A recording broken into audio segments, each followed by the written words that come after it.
જય શ્રીમન નારાયણ. રામાનુજદાસ શ્રીમાન ગટ્ટુ વેણુગોપાલ સ્વામી દ્વારા વર્ણન કરેલ શ્રીમદ ભગવદ્ ગીતાનું ગુજરાતી ભાષાંતર હું આપને કહી રહી છું. અધ્યાય 10 વિભૂતિ યોગ, શ્લોક 19. હંત તે કથયિષ્યામિ વિભૂતિઃ આત્મનઃ શુભાઃ પ્રાધાન્યતઃ કુરુ શ્રેષ્ઠ નાસ્તિ અંતો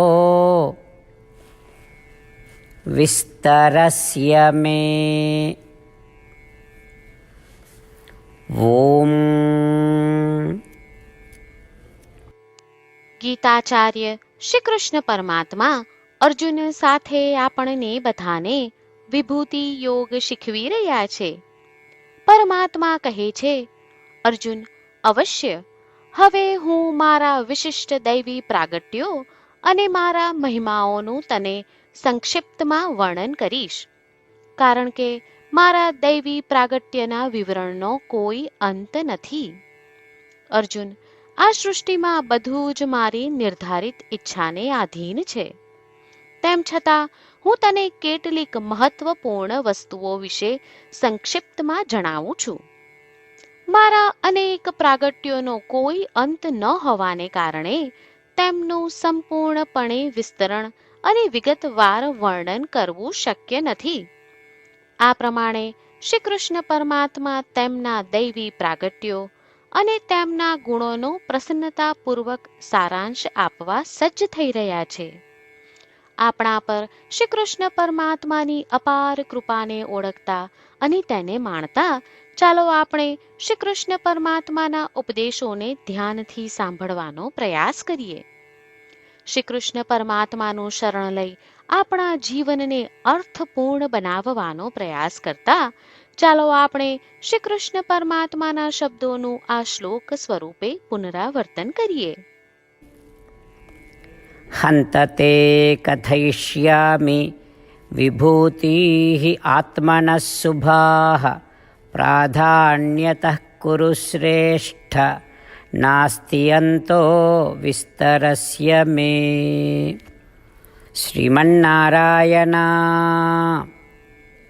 કરિષ્યે વચનમ તવ. સર્વં શ્રીકૃષ્ણાર્પણમસ્તુ. જય શ્રીમન્નારાયણ.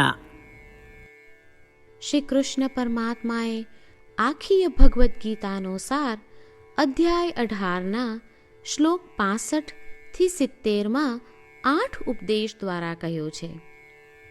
શ્રી કૃષ્ણ કહે છે, જે મારા આ 8 ઉપદેશ અનુસરે છે તે મને પ્રિય છે. એ સર્વે ભક્તોનું હું બધી જ રીતે રક્ષણ કરીશ. શ્રી કૃષ્ણ પરમાત્મા પાસેથી આખી ભગવદ્ ગીતા સાંભળ્યા પછી અર્જુન કહે છે, કરિષ્યે વચનમ તવ. એટલે, કૃષ્ણ, હું તમારી આજ્ઞાનું પાલન કરીશ. તમે કહો છો એમ કરીશ. અને આથી જ શ્રી કૃષ્ણએ દરેક પ્રકારના યશ અને વિજય અર્જુનને આપ્યા છે. તો ચાલો આપણે પણ પરમાત્માને 8 વાતો પાળવાનું વચન આપીએ. પરમાત્માને આપેલા વચનથી મોટી કોઈ પૂજા, તપ કે યજ્ઞ નથી.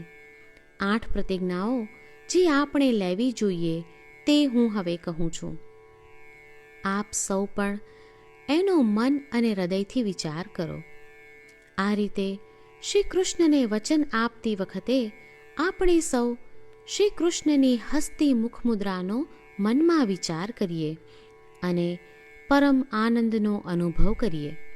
જય શ્રીમન્નારાયણ. આપણા 8 વચનો આ પ્રમાણે છે.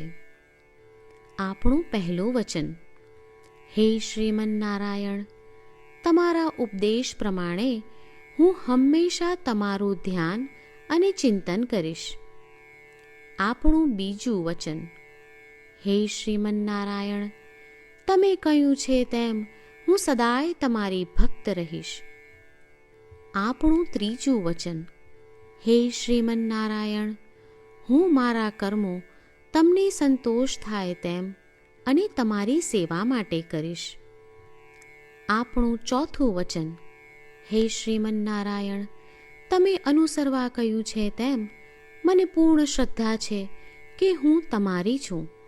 હું સદાય મારા હાથ જોડી તમને નમસ્કાર કરીશ, તમારી ભક્તિ કરીશ. આપણું પાંચમું વચન. હે શ્રીમન્નારાયણ, હું તમારા શબ્દો યાદ કરું છું. મામેકમ શરણમ વ્રજ, તમે તમારી શરણમાં આવવા કહ્યું છે. શ્રીમન્નારાયણ, હું માત્ર તમારા જ શરણમાં છું. આપણું છઠ્ઠું વચન. હે શ્રીમન્નારાયણ, આપે કહ્યું છે મા શુચ, તમે અમને આશ્વાસન આપી શોક ન કરવા માટે કહ્યું છે, તો હું દુઃખી નહીં થાઉં, શોક નહીં કરું. આપણું સાતમું વચન. હે શ્રીમન્નારાયણ, અમારા કલ્યાણ અર્થે આપે શ્રીમદ્ ભગવદ્ ગીતા રૂપી આશીર્વાદ આપી અમારા સૌ પર કૃપા કરી છે, તો હું દરરોજ ઓછામાં ઓછો એક શ્લોક વાંચીશ અથવા સાંભળીશ એવો સંકલ્પ લઉં છું. આપણું આઠમું વચન. હે શ્રીમન્નારાયણ, હું ગીતાના દૈવી શબ્દો એ ભક્તો સુધી પહોંચાડવાનો પ્રયત્ન કરીશ જેઓ ગીતાથી અજાણ છે. હે શ્રીમન્નારાયણ, તમે કહ્યું છે તેમ કરીશ, તમે કહ્યું છે એમ વર્તીશ અને તમારા માટે જ કર્મ કરીશ. શ્રીમન્નારાયણને આપેલું વચન કે દરરોજ તમે કહ્યું છે એમ કરીશું, એ જ એક મહાન પૂજા છે. તો ચાલો આપણે સૌ દ્રઢ શ્રદ્ધા સાથે પ્રભુ પાસે એક સંકલ્પ લઈએ. શ્રીમન્નારાયણ, કરીશ્યે વચનમ તવ. શ્રીમન્નારાયણ, હું તમારી આજ્ઞાનું પાલન કરીશ. સર્વમ શ્રી કૃષ્ણાર્પણમસ્તુ. જય શ્રીમન્નારાયણ. હંત તે કથયિષ્યામિ વિભૂતિઃ આત્મનઃ શુભાઃ પ્રાધાન્યતઃ કુરુ શ્રેષ્ઠ નાસ્તિ અંતો વિસ્તરસ્ય મે. ઓમ હંત તે કથયિષ્યામિ વિભૂતિઃ આત્મનઃ શુભાઃ પ્રાધાન્યતઃ કુરુ શ્રેષ્ઠ નાસ્તિ અંતો વિસ્તરસ્ય મે. શ્રીમન્નારાયણ, કરિષ્યે વચનમ તવ. સર્વં શ્રીકૃષ્ણાર્પણમસ્તુ. જય શ્રીમન્નારાયણ. જય શ્રીમન્નારાયણ. તમામ ભક્તોને ખાસ વિનંતી, આપણા જીવનની દરેક બાબતોમાં આપણે તાત્કાલિક અને અસરકારક પરિણામો ઈચ્છીએ છીએ.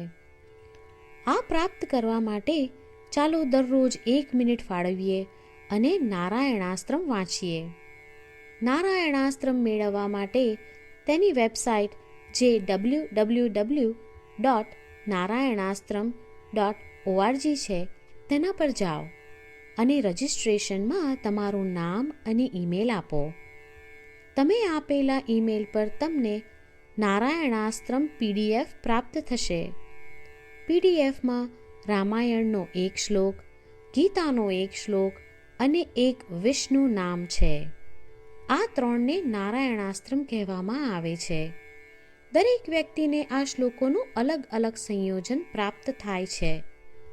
જ્યારે દરેક વ્યક્તિ 24,000 ભક્તો સાથે તેમના નારાયણાસ્ત્રમને દરરોજ વાંચે છે અથવા સાંભળે છે, ત્યારે સમગ્ર રામાયણનું 1 વાર પારાયણ, શ્રીમદ્ ભગવદ્ ગીતાનું 33 વાર પારાયણ અને વિષ્ણુ સહસ્ત્ર નામનું 24 વાર પારાયણ રોજ પૂર્ણ થાય છે.